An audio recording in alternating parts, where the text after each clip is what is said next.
Il est 3h15 du matin ce jeudi lorsque le Beluga quitte le port de la Cotinière sur l'île d'Oléron. Une vraie aventure pour l'équipe de découverte, mais une simple routine pour les 4 marins pêcheurs du Beluga qui sortent en mer aux aurores 7 jours sur 7, 365 jours par an. Le patron, c'est Antoine Richard, 21 ans seulement, mais déjà une grande maturité et une belle expérience. Ce matin, il est accompagné de Corentin, Eric et Grégory.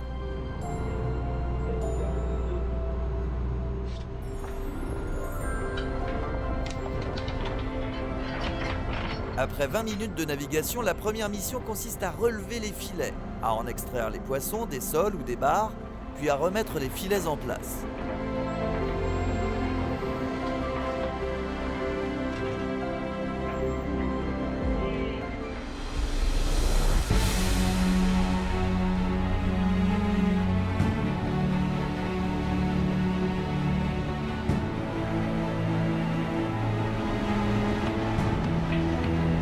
Écraser les petits crabes.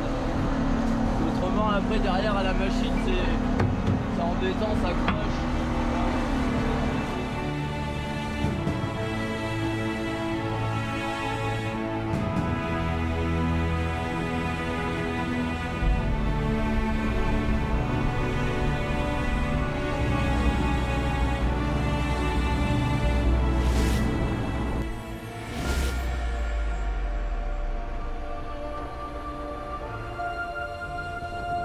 Antoine a pris la suite de son père, Éric Richard.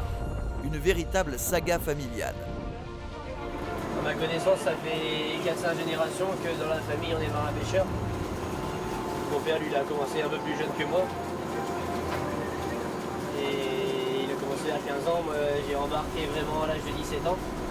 Dès que je suis sorti de l'école, en fait. J'ai commencé dans un cursus général. Puis après, j'ai fini en lycée pro. J'ai passé un bac pro pour avoir ce qu'ils appellent le Capitaine 500. Il permet de patronner un bateau après une fois sorti de l'école. Tout ce qui est manuel, il faut passer à bord pour vraiment être calé, sinon quand on sort de l'école, on sait faire, on va dire, un tiers de ce qu'il faut savoir. Les toutes premières fois avec mon père, je vais avoir 15, vraiment pour aller à la mer, 15-16 ans. Après, quand j'étais un peu plus petit, j'étais plutôt comme mon père fait aujourd'hui. C'est mon grand-père qui le faisait à l'époque. J'ai aidé à refaire les casiers, préparer les filets pour mon père. Même j'ai appris à faire des chaluts. On va dire ça, c'était de 10 à 15 ans, quoi. Ce jeudi, la partie de pêche va durer une dizaine d'heures. Après les filets, place au casier pour pêcher les crevettes. Pour les gens qui ne sont pas trop habitués à ce métier, oui, c'est sûr qu'il y a un temps à passer d'adaptation, que ce soit à la mer, tout ce qui est mal de mer, ça, les odeurs. Mais bon, moi, depuis que je suis tout petit, je baigne là-dedans, alors bon, on va dire que j'ai eu moins de mal à m'habituer que les autres. Toujours essayer de comprendre comment se déplace le poisson, parce que d'un jour à l'autre, ça peut changer.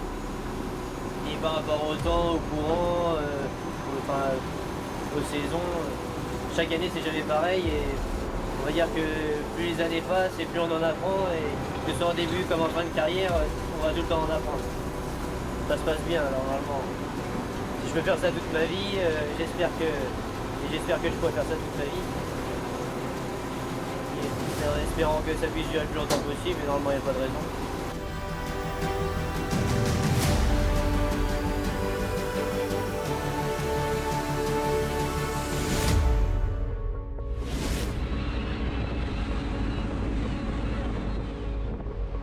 Enfin, la terre est en vue. Un vrai soulagement pour les membres de l'équipe de tournage, tous atteints par le mal de mer. Mais la journée n'est pas finie. Là, on vient de déposer les poissons dans un frigo. Et ensuite, le vendredi, là, c'est 15 h la criée l'après-midi. Il y en a une tous les jours, une au matin et une l'après-midi. Et là, cet après-midi, à 15 h, notre pêche va se vendre. Comme celle de tous les autres bateaux qui sont rentrés juste avant 15 h. La pêche va passer sur un tapis qui va être présenté devant des marieurs. Et ces marieurs vont ensuite acheter les lots de poissons aux enchères.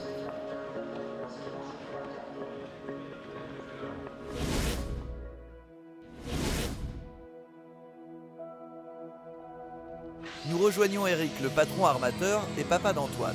Il est en train de fignoler les derniers détails sur le nouveau Beluga, un bateau tout confort qui remplacera très bientôt l'ancien Filayeur. Pour s'en sortir après cette crise sanitaire, les artisans pêcheurs français se sont regroupés sous la marque Pavillon France, sorte de label qualité garantissant un produit frais, suivant un cahier des charges très strict de traçabilité et de respect des ressources. Une façon aussi de communiquer de manière plus efficace sur le métier d'artisan pêcheur. La pêche artisanale est souvent confondue avec les grandes pêcheries qui se font on va dire, dans certains océans. On confond beaucoup de choses. Donc aujourd'hui, il est grand temps de faire connaître toute la pêche française qui se fait aujourd'hui comme ça artisanalement. Il est grand temps de faire de la publicité là-dessus pour faire connaître aux gens comment la pêcherie aujourd'hui se pratique. On a vu au moment du Covid que même que les frontières étaient fermées et tout ça, la pêche française a nourri quand même son homme.